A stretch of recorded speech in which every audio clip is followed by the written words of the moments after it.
Olá, aluno. Boa noite. Tudo bom com você?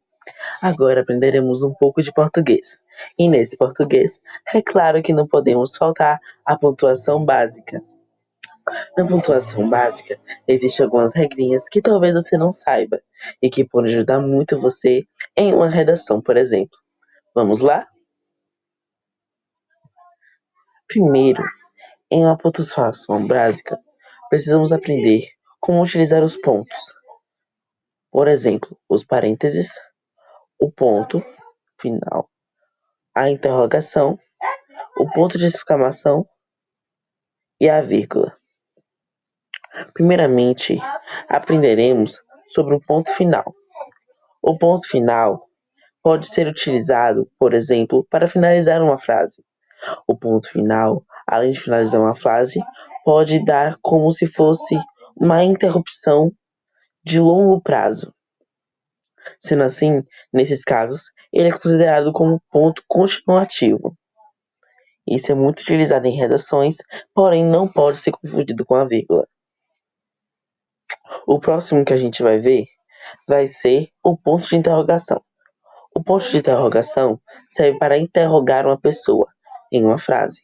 Serve para finalizar uma frase como uma interrogação. E pode acompanhar o ponto de exclamação como uma surpresa duvidosa.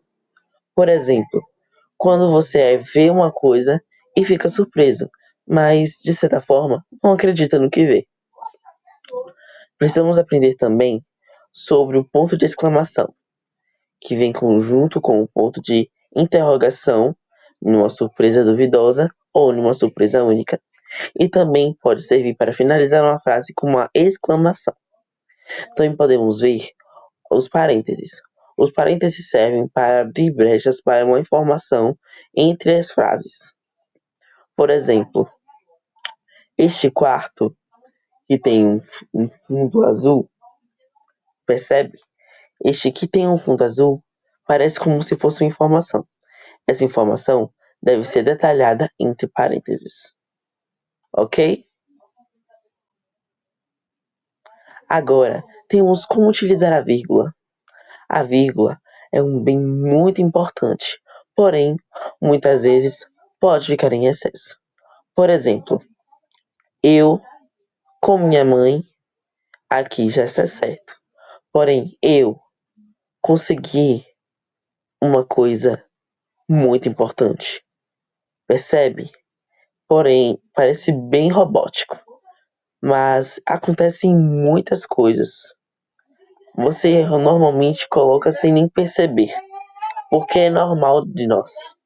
Porém, precisamos aprender a tirar esse excesso do nosso dia a dia. Também, a vírgula pode muitas vezes ser importante para apresentar um período curto de tempo, para interromper a frase por um curto período de tempo. É por isso que muitas vezes, quando eu falo assim, oi, bom dia, oi, bom dia, essa pequena interrupção deve ser sinalizada com a vírgula e não pode ser deixada ao longe. Também, cuidado para não confundir com o ponto final. Como eu já falei, muitas pessoas podem confundir com o ponto final, já que os dois podem significar uma interrupção na frase. Porém, isso deve ser bastante avaliado. Bem, por enquanto é só. Muito obrigado por assistir e até a próxima.